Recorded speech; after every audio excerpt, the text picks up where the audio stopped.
G'day gang, another informational video today about Rocky, our Ranger Super Duty. We had an inquiry about the jacking points, etc. And I thought, hey, I should get in and have a look at that myself. So I did. And here's some footage to show you what I found, and hopefully you'll find it helpful for yourself. Hello and welcome to Audrey the Icon Adventures. I'm Connie. And I'm Daryl. And this is Audrey the Icon. All three models, being the single cab, super cab, dual cab, have the jack and handles in slightly different positions. I can show you where they are here on Rocky, and then I'll describe where they are for the single cab and the dual cab. Here we are. Passenger side, suicide door open.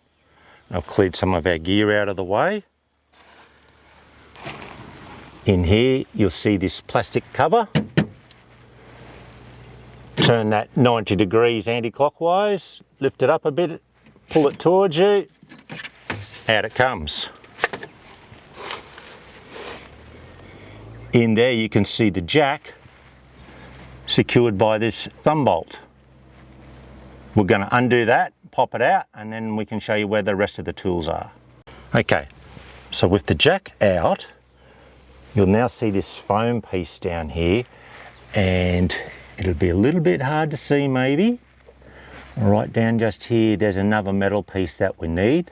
So you need to jiggle this entire black foam piece out. You lift it up and then twist it a bit and cockeye it a bit more, and then it'll come out. So let's get that out of the way.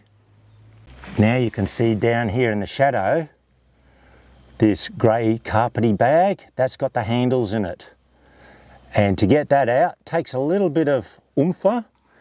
What I found is you lift it up at the end towards the centre of the car, you pick it up into this area here, and then a little bit of jiggling and force, and it'll slide out for you, because this lovely big metal tab stops you being able to just lift it straight out very easily, as you can see there.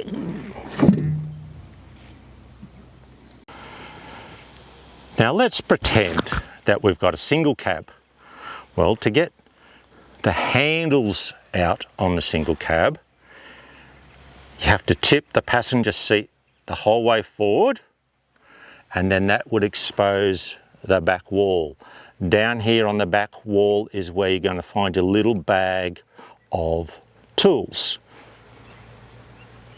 On the driver's side of the single cab, again, you'll tip the seat forward, and then down low on the back wall, again, we're doing some imagination here, that is where you'll find the jack, and I imagine it's secured by a similar sort of thumb bolt to what we had to use over there.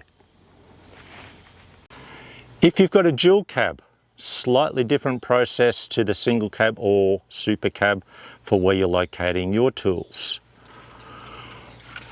Up in the centre of the top of the backrests, there's a tab that you'll pull, and that allows the back of the seat to fold down.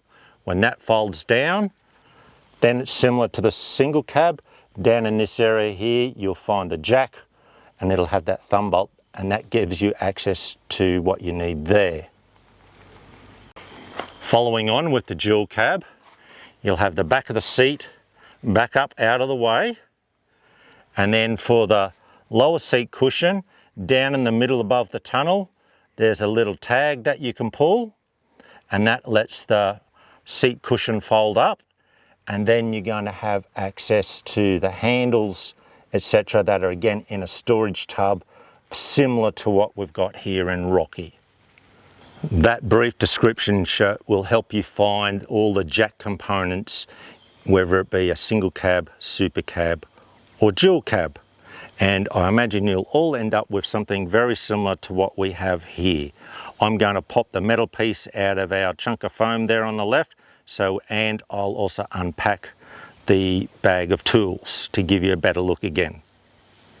There we go, all the bits and pieces unpacked. So over to the very left there, we have the foam packing that was in the box, and that's what had the jack and that large metal piece right there. just below it there's the thumb screw or thumb bolt that held the jack down into place.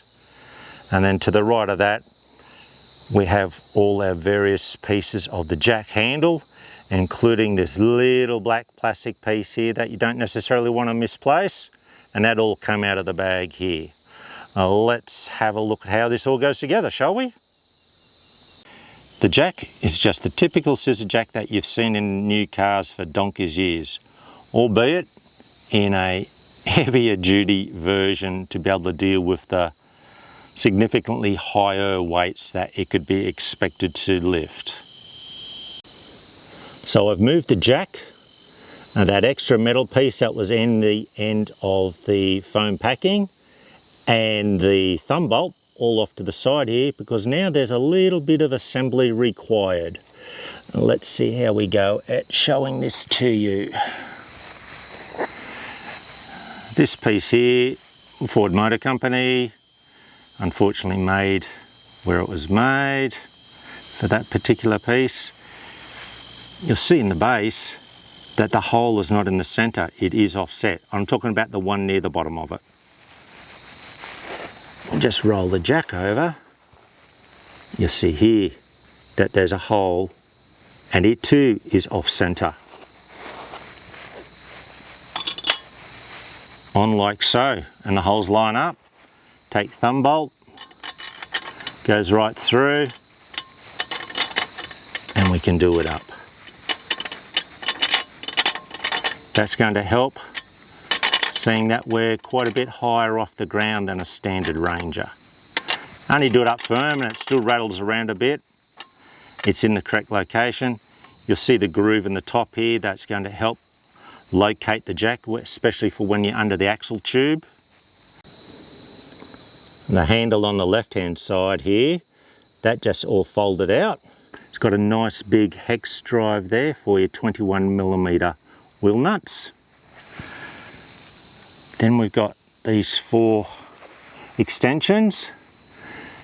You've got the cross on the end there, so we know that's going to actually be what locks into the jack to wind it. And then you see square with a ball, squarish with a hole. You can put all these together as you need to. I would say for coming out of the front jacking points, you'd probably only need 2 of these. That'll get you out clear of the side step quite nicely. Whereas for out the back, you'd probably end up with all 4 pieces put together. Now this little black plastic piece here that I said make sure you don't lose it.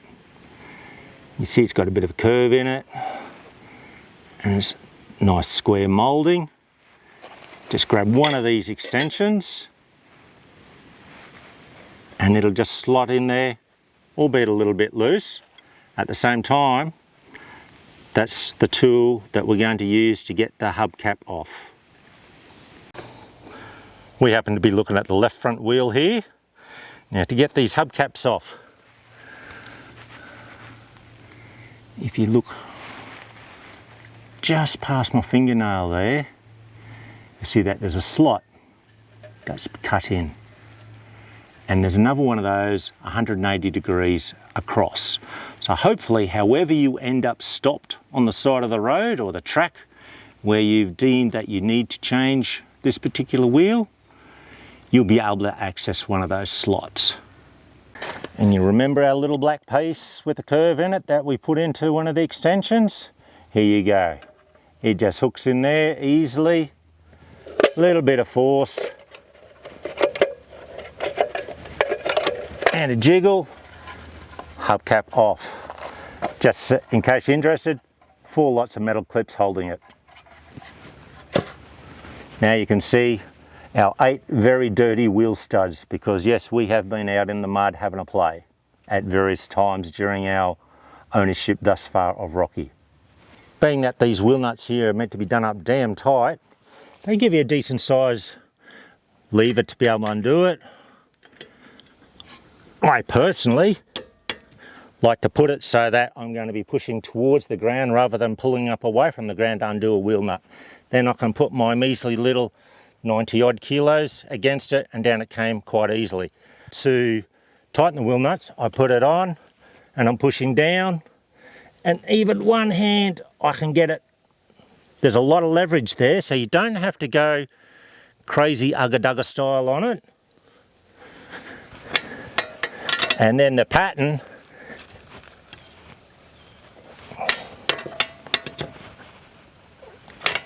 is across, step around 90 degrees, across, step around, across, step around, across. When I do it, I always do it twice, just for peace of mind. I'm not telling you that that's how you have to do it. And yet, as I was showing you before, I'm using the weight of my body to be able to push down to get plenty of tension, or when taking them off, I'm using the weight of my body to be able to undo them, because they may have been done up by some hand-fisted critter in a tyre shop with an ugga-dugga machine, and I don't carry an ugga-dugga machine with me.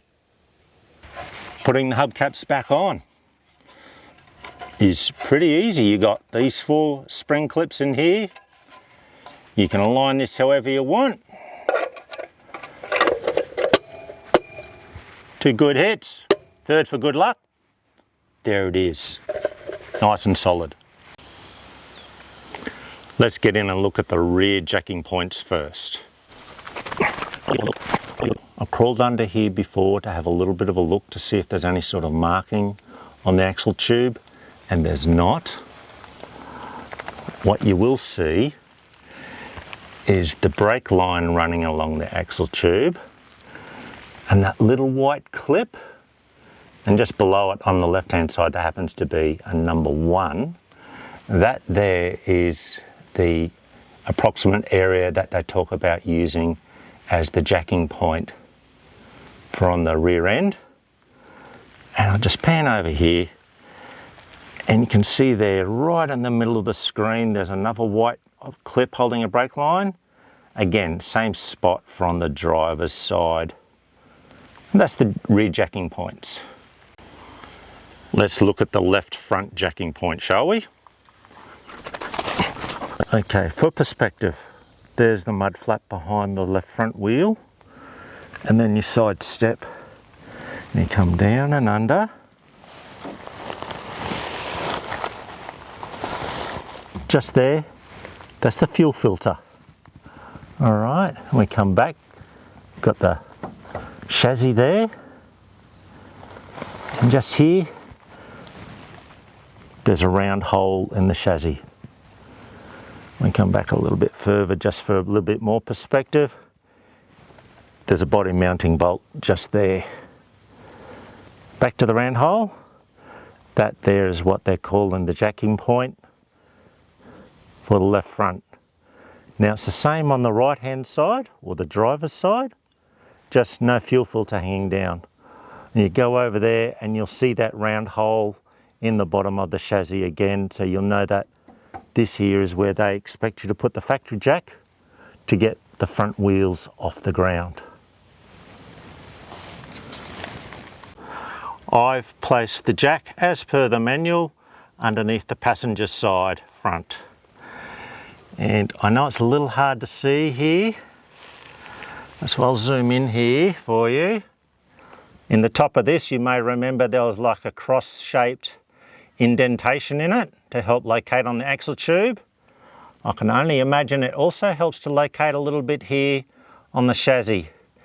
You've got this level here at the top of my fingernail. It comes along, then it steps down and keeps going. Where this weld is, I've located that into the indentation in the top of this pivoting piece here. And to me, I think that is what they are doing their best to show in the picture in the manual, and to help reduce the chance of it slipping. Location of the spare wheel is down underneath the tray. We'll slide down here, and there you go, you can see it there all up in its travel position. I'm now going to show you how that we remove it so that it can be used, and then how to put it back in so you can continue on your adventure. For me, the easier way to do this, attach 3 of the extensions together, and then we also need the lever here. Let's take that around the back and get it into place. To be able to lower this wheel down and obviously to wind it back up, that white plastic piece there is what you're aiming for with the handle. So with the open end, we're going to slide that up under the number plate and into that white tube that I showed you just before. Now, this is probably the first shortfall that I've found with Rocky, our Super Duty. Not pinching, not whinging, just a shortfall. Standard size number plate. Doesn't let you just poke it in there nice and easy. You have to reach in there and lever it down, or force it down so you can slide it in so that these extensions get onto what you need to wind. I would therefore suggest that if you maintain having your spare wheel under here like we are, the number plate needs to move towards the centre of the vehicle some. So that will be a small modification we make in the future. Next part, to wind it down, we've got a handle again. We're going to use this square hole again, put it on here and wind it lefty-loosey to bring it down. And as you wind it down, you can actually look in there and you can see the steel cable and the metal bracket that holds the wheel. When it hits the ground, keep going a bit more, because then you'll either crawl underneath or reach over the top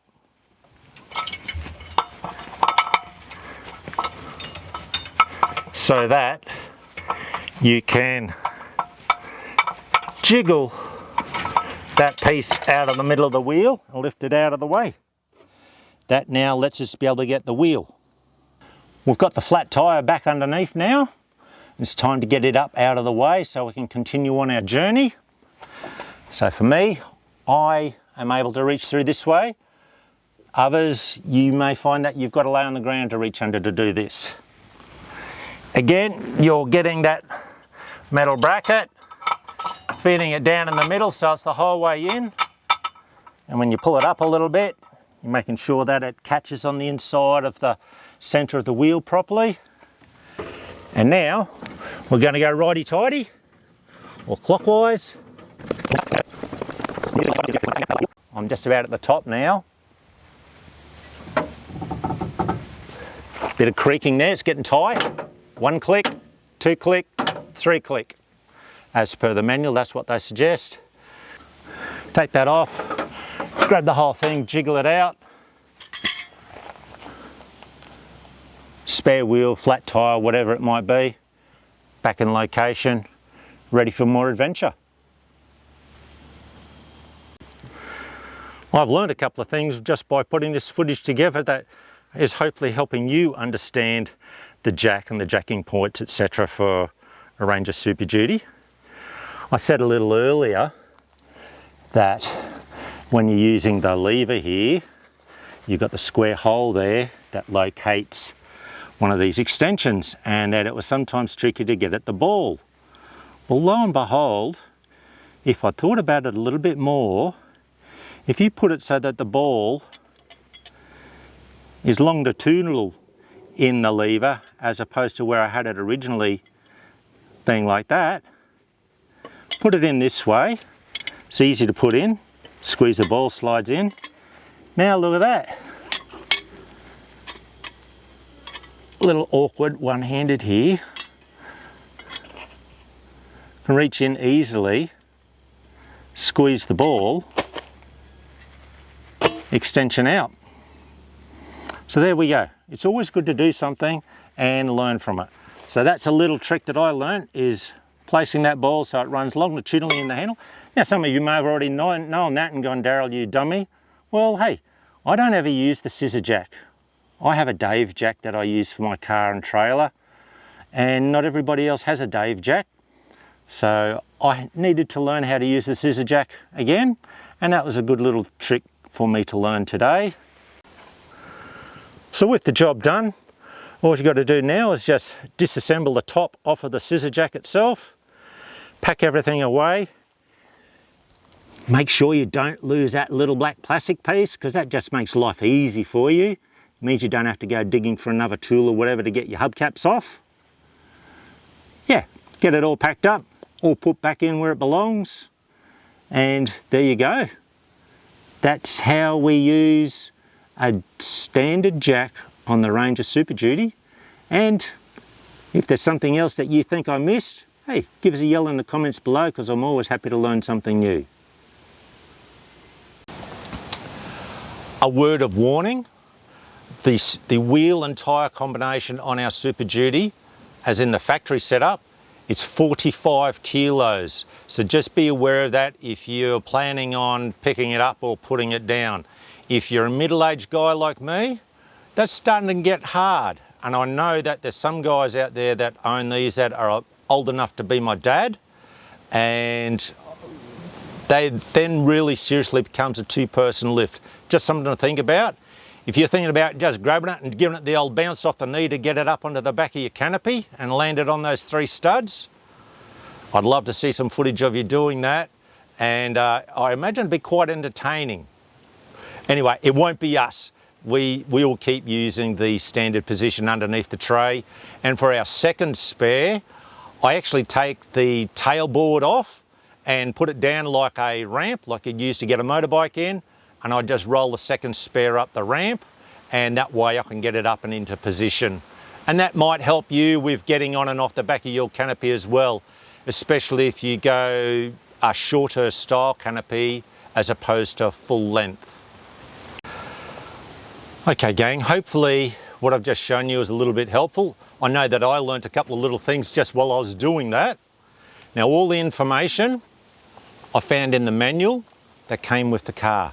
Now, my quick read of the manual shows it as just being a normal Ranger Next Gen manual, and they've knocked a couple of amendments into it to cover off our Super Duty. The pictures regarding the jacking points, etc. were close, not real clear, so it was really good to get under there and have a look. The wheel nut tension I didn't mention in the video. As per the manual, it's 200 Newton meters, which is a fair chunk of tension. I'm not going to call it in ugga-duggers, because you might have heard me say earlier, I'm not a fan of ugga-duggers. You can see I purposely didn't show you how to change a spare wheel and how to take the wheel nuts off all the way and put them all the way back on, etc. Because hell, if you do something the way I did it and you end up dying or getting killed from it, somebody's going to want to sue me. So this is just an informational video to give you a bit of an idea of what you might encounter. I will read a warning, or one of the many warnings that are in the Ford manual. So here we go. This is just something to do with the tyre change procedure. And in one part of it, it says, and I quote, "Failure to follow this instruction could result in personal injury or death." And there's multiple references to personal injury or death.